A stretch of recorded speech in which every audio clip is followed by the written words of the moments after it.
Hi, everybody. My name is Phil Sullivan. I'm a professor in the kinesiology department here at Brock University. I do a lot of work in sports psychology, and recently I've started doing a lot of work on mental health for student athletes. This is a presentation we've put together specifically for the varsity athletes here at Brock. We know that there are significant issues that have been raised and shared with us regarding mental health at Brock, and one of those that doesn't have a lot of resources is the importance of sleep and sleep hygiene and specific sleep habits. So what we've done is we've put together a specific project just for you. It's about a 45-minute presentation for you to watch when you want, specifically on sleep and sleep hygiene for student athletes here at Brock University. So we have two parts of this presentation, and in total the whole thing is about 48 minutes long, including this introduction right now. The first part is an interview with Tonya Verbeek. For those of you who don't know, Tonya is a former Brock wrestler who's won multiple national championships when she was at Brock. After Brock, she went on to the Canadian national wrestling team, has 3 medals from 3 different Olympic games, and is now the head coach of Wrestling Canada.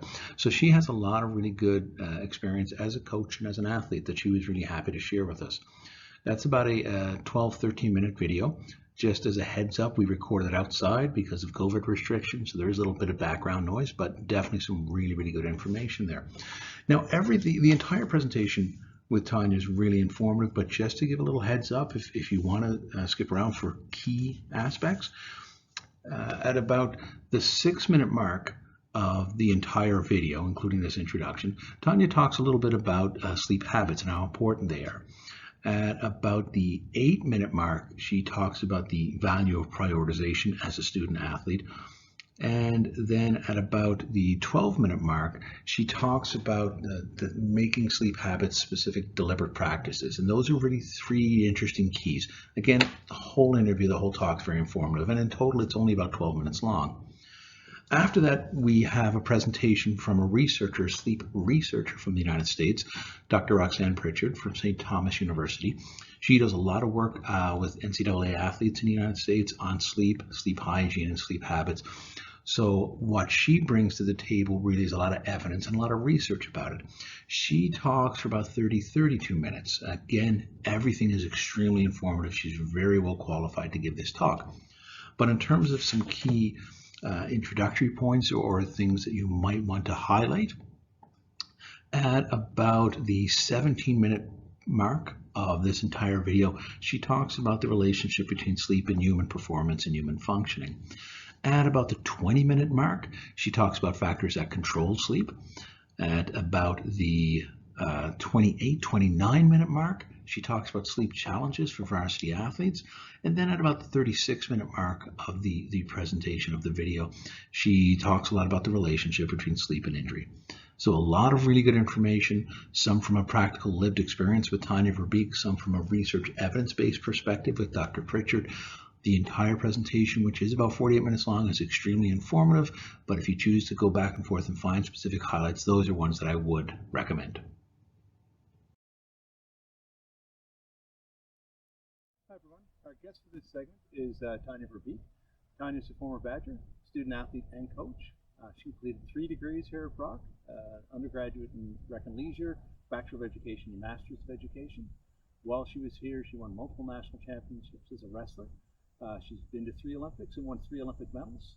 She has multiple medals in the World Championships, Pan Am Games, and Commonwealth Games. And she's currently the national team coach for us in Canada.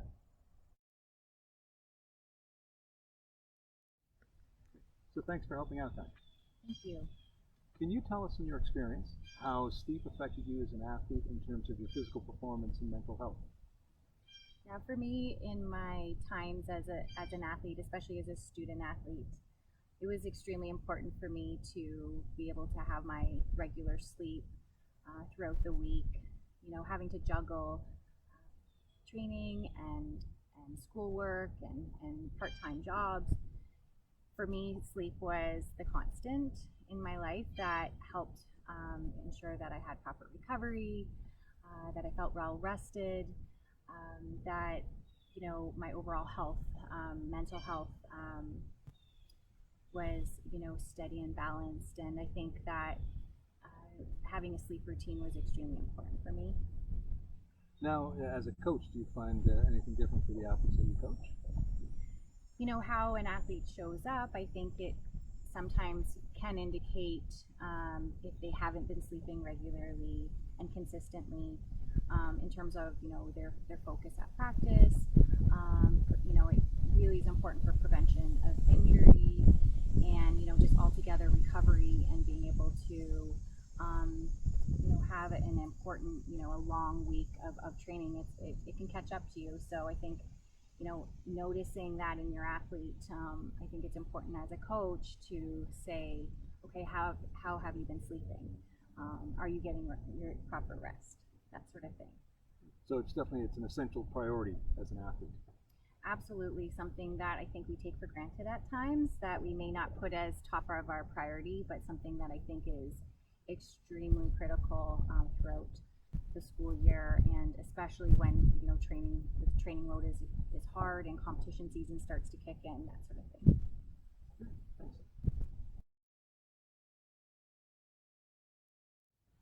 So we've done research with student athletes here at Brock. We know that 3 out of 4 will say that they have trouble consistently falling asleep and having sleep disturbances.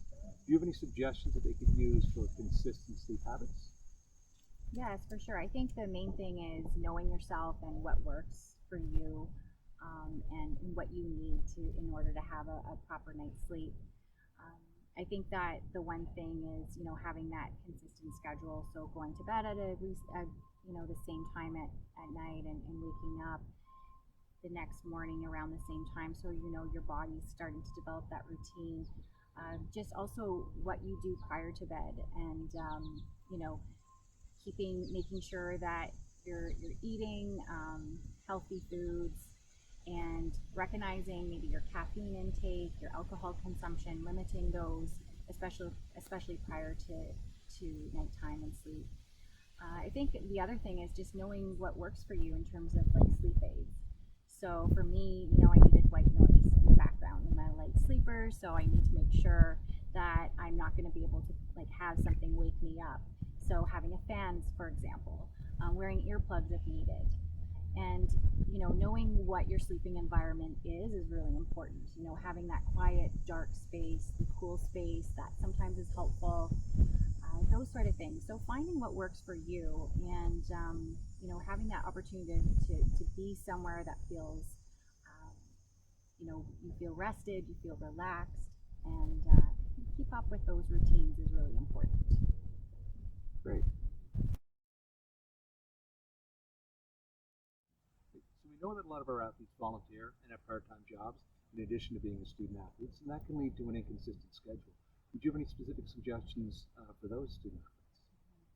It is extremely hard to be a student athlete at times in terms of juggling all what is required, you know, to be a student, as well as try to perform as an athlete at the same time.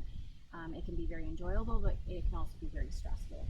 So one thing that I think is really important, you know, is time management.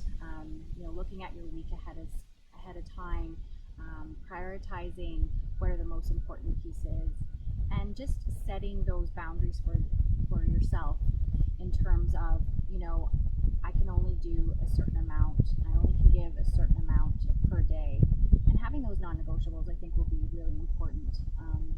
You know, setting your non-negotiable, your restrictions in terms of, you know, I can't give too much throughout the week, and so yeah, juggle that, making sure that it's well balanced, prioritizing, keeping that time management would be really important. So obviously lots of demands, but time management and prioritization are going to be key. Absolutely.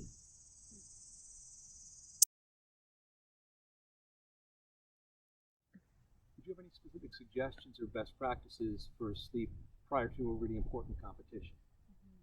Yeah, knowing your pre-competition routines. You know, some people have them down, you know, very specifically, and I think the more you know about yourself, and get to know what works best for you, I think is extremely important. So whether or not you need to do some, you know, meditation, some visualization, write in your journal, you know, read a good book. You know, when is that time, and when is it appropriate to do so, I think is a really important piece. how far in advance before you go to bed would that occur. So everyone's going to be different. So you need to, find a way to know what works best. I always find that the best way to know what works best is to write it down.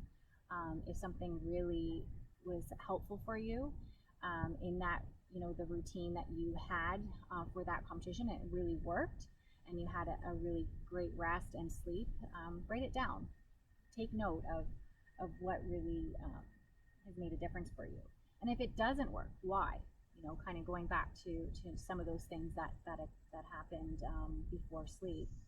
So for me, it was really important to kind of, again, establish that routine, always kind of consider, the things that help me to stay rested, to decompress, and, knowing that, the next morning I'll feel well rested and ready to compete and perform. Then what about the night after a big competition? Different sleep practices then? Well, again, I think it's important to know, where you're at, be present and celebrate the moment in a lot of ways. And having reflection is always important, and to debrief your competition day.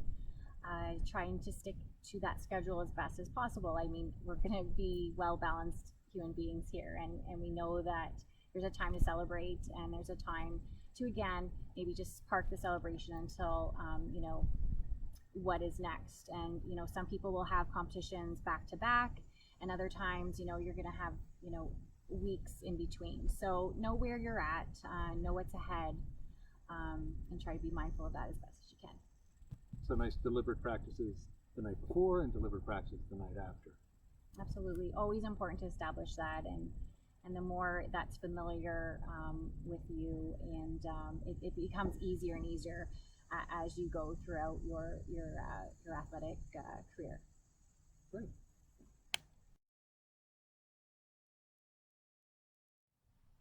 So one part of being a student athlete is travel, and travel can create sleep disruptions in a less than ideal sleep environment. Do you have any specific suggestions for student athletes when they travel?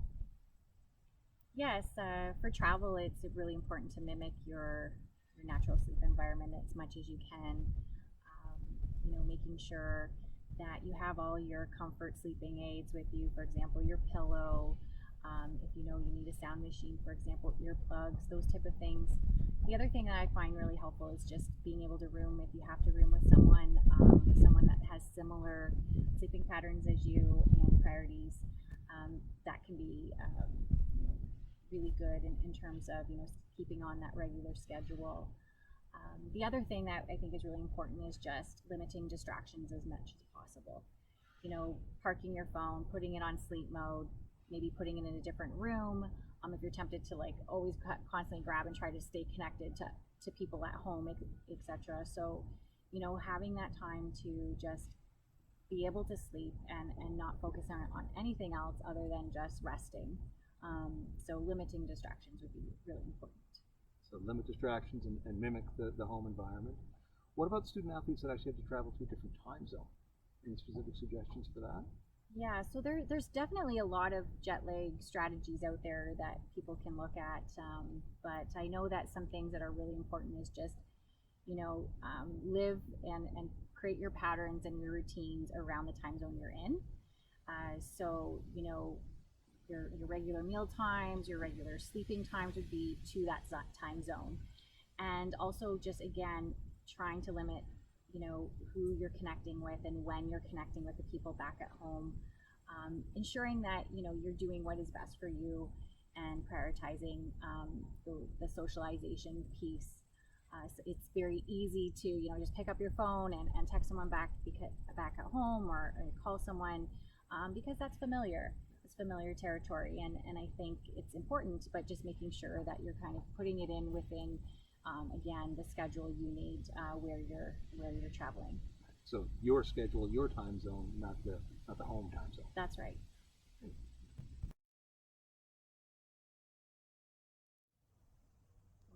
So any final suggestions or best practices you'd want to share? Sure.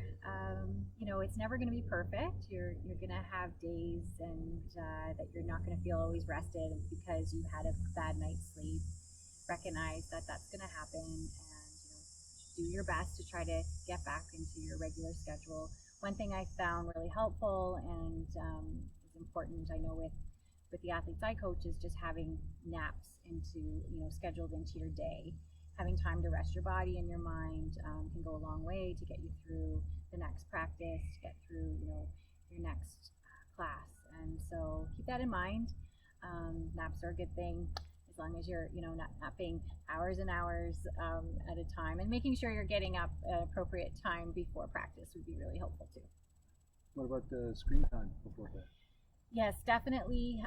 As having our phones or on us all the time, it's just a habit we've created, and so putting that phone away when it's time to sleep, when it's time to nap, can be really helpful, just to limit your distractions, and so if possible, put it in another room, turn it off, put it on sleep mode. That can be really good. Excellent. Thanks very much. Thank you.